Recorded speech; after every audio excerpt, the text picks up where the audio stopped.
Good morning student. आज हम आपके पाठ्य पुस्तक में जो चैप्टर है रैदास के पद, उस पद को हम लोग पहला जो पद है उसको समझने का प्रयास हम करेंगे। पहली कक्षा में हमने रैदास के जो पद है इसका जो मेन ऑब्जेक्टिव है कि पद को पढ़ने से हम कठिन शब्दों के अर्थ समझ सकेंगे, भाषा ज्ञान में विकास होगा, रैदास के बारे में जान सकेंगे। उसी तरह आज हम जो है कि जो पहला पद है उसका अर्थ हम समझने का प्रयास करेंगे। मुख्य रूप से जो पद है या फिर जो आपके पाठ्य पुस्तक में जो पद खंड है उनको अच्छे से समझना बहुत जरूरी है, क्योंकि आपको दो पंक्तियां दी जाएगी, आपको कहा जाएगा कि इन्हें एक्सप्लेन कीजिए, तो आपको चीज को अच्छे से समझना बहुत जरूरी है। तो हम समझ चुके हैं कि रैदास एक निर्गुण शाखा के कवि हैं, अर्थात उनके अनुसार ईश्वर हर कण कण में व्याप्त है। ठीक है, ईश्वर जो है कि वो नहीं मानते हैं कि ईश्वर के लिए हमें मंदिर मस्जिद में जाने की आवश्यकता है। और रैदास ने पहला जो पद है इसमें उन्होंने अपनी तुलना जो है ईश्वर से की है। ठीक है, दोनों में ईश्वर और भक्त में आपस में तुलना करते हैं वो। तो पहला पद हम लोग समझने का अगर हम लोग प्रयास करते हैं तो इसको आप लोग लाइन टू लाइन ध्यान से देखिए, बुक में भी आप देख सकते हैं और यहां भी आप देखिए। अब कैसे छूटे राम नाम रट लागी, कवि कहते हैं, रैदास कहते हैं कि अब कैसे छूटे, अब कैसे दूर होगा जो राम नाम रट लागी, अर्थात मेरे मन में जो ईश्वर बसे हुए हैं, जो ईश्वर का मैं दिन रात जाप करता हूं, वो जाप अब कैसे समाप्त होगा, मैं कैसे ईश्वर का जो राम नाम जो है उसे जपना मैं कैसे छोड़ सकता हूं, कैसे भूल सकता हूं। प्रभु जी, रैदास फिर कहते हैं, प्रभु जी तुम चंदन हम पानी। अब वो तुलना करते हैं, ईश्वर को वो चंदन कहते हैं और खुद को वो क्या कहते हैं, पानी कहते हैं। जाकी अंग अंग बास समानी, अर्थात जिस प्रकार चंदन के संपर्क में हम अगर पानी उसमें चंदन में डालते हैं तो वो पानी क्या होता है, चंदन से सुगंधित हो जाता है। उसी तरह रैदास कहते हैं, प्रभु जी तुम चंदन हम पानी, तुम चंदन हो और मैं क्या हूं, पानी हूं। तुम्हारा जो है कि तुम जो है कि मेरे अंग अंग में बसे हुए हो, हे स्वामी, हे ईश्वर, तुम मेरे अंग अंग में बसे हुए हो। जिस तरह चंदन पानी में अपना सुगंध छोड़ता है उसी तरह आप भी मेरे अंग अंग में आप बसे हुए हो। तो इसमें हमने देखा कि वो खुद की तुलना किससे करते हैं, पानी से, और ईश्वर की तुलना करते हैं चंदन से। देखते हैं फिर, प्रभु जी तुम घन बन हम मोरा, जैसे चितवन चंद चकोरा। अब इसमें वो कहते हैं, प्रभु जी तुम घन, तुम बादल हो, उस काले बादल की तरह हो, हम मोरा, और उस बादल को देखकर बारिश जब होती है तो मोर क्या करता है, नाचने लगता है, मोर मोरनी नाचने लगते हैं। तो उसी तरह प्रभु जी तुम घन बन हम मोरा, तुम काले बादल की तरह हो और मैं तुम्हें देखकर प्रसन्न होकर नाचने वाला मोर की तरह मैं हूं। जैसे चितवन चंद चकोरा, फिर वो कहते हैं, मैं उस चकोरा पक्षी की तरह हूं जो चंद्रमा से बहुत प्रेम करता है और उसके प्रेम को पाने के लिए वह हमेशा एकटक होकर वो चकोर पक्षी क्या करता है, चंद्रमा को देखता रहता है। तो इसमें वो कहते हैं, प्रभु जी तुम घन बन हम मोरा, तुम बादल की तरह हो और मैं मोर की तरह हूं। तो वो कहते हैं, मैं उस चकोर पक्षी की तरह हूं जो उस चंद्रमा से प्रेम करता है और उसे हमेशा एकटक होकर देखता रहता है। आगे हम लोग देखते हैं, प्रभु जी तुम दीपक हम बाती।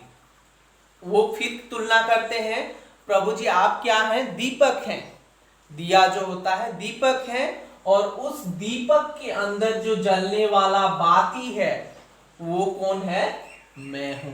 रैदास कहते हैं आप दीपक हैं तो उसके अंदर जलने वाला बाती मैं हूं। जाकी ज्योति बरे दिन राती, क्या होता है दीपक में जब हम दिया, जो दीपक में जब हम बाती डालकर जलाते हैं तो वो क्या करता है, पूरे रात दिन वो क्या करता है, हमें प्रकाश देता है और वो जलते रहता है। तो यहाँ रैदास कहते हैं कि हे ईश्वर, मैं तुम्हारे प्यार में हमेशा जलता रहता हूं, तुम्हें पाने के लिए हमेशा मेरे मन में एक इच्छा उत्पन्न होती रहती है। तो उस चीज को यहाँ पे वो क्या कहते हैं, खुद को दीपक, ईश्वर को दीपक और खुद को वो बाती के रूप में तुलना करते हैं। फिर आगे, प्रभु जी तुम मोती हम धागा, फिर वो कहते हैं तुम मोती हो, परंतु उस मोती को अगर हम गले में बांधना चाहें तो हमें क्या की आवश्यकता होगी, धागे की आवश्यकता होगी। तो एक दूसरे के बिना, एक के बिना दूसरा क्या है, अधूरा है। तो प्रभु जी तुम मोती हम धागा, आप अगर क्या है, मोती हैं, तो मैं उस मोती में पिरोए जाने वाला मैं धागा हूं। जैसे सोने ही मिलत सुहागा, और जैसे सोने ही, सुहागा एक प्रकार का द्रव्य पदार्थ होता है जो सोने को और भी खरा बनाता है, और भी सुंदर बनाता है। तो हम दोनों जब मिलते हैं तो वो क्या होता है, सोने पर सुहागा होता है। रैदास कहते हैं हे ईश्वर, आप और हम जब मिलते हैं, हम दोनों का मिलन सोने पर सुहागा है। प्रभु जी तुम स्वामी हम दासा, ऐसी भक्ति करे रैदासा।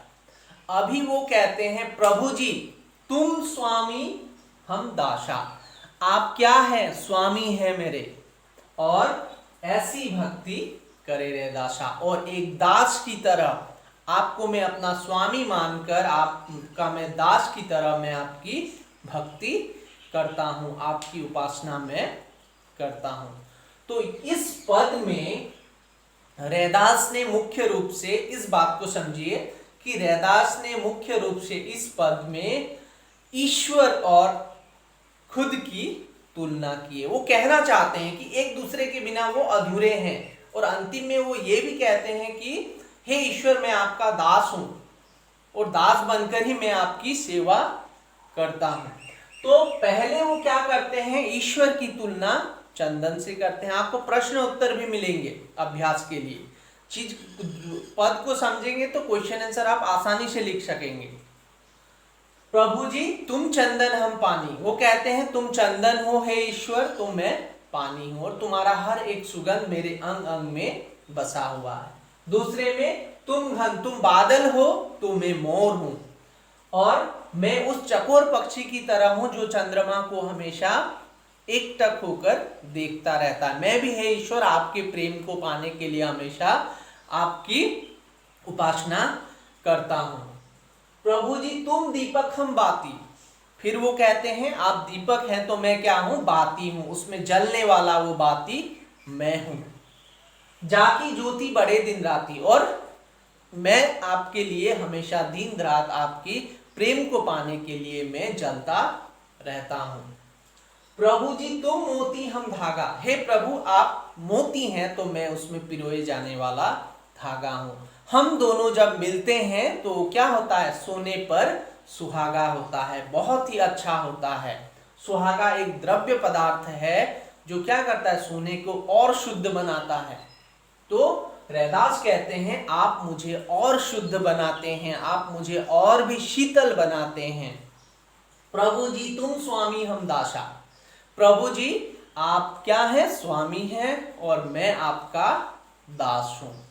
ऐसी भक्ति करे रैदासा, और क्या है, रैदास इसी तरह की भक्ति करते हैं, एक दास की तरह वो ईश्वर की सेवा करते हैं। वो ईश्वर को स्वामी कहते हैं और खुद को उनका दास कहते हैं।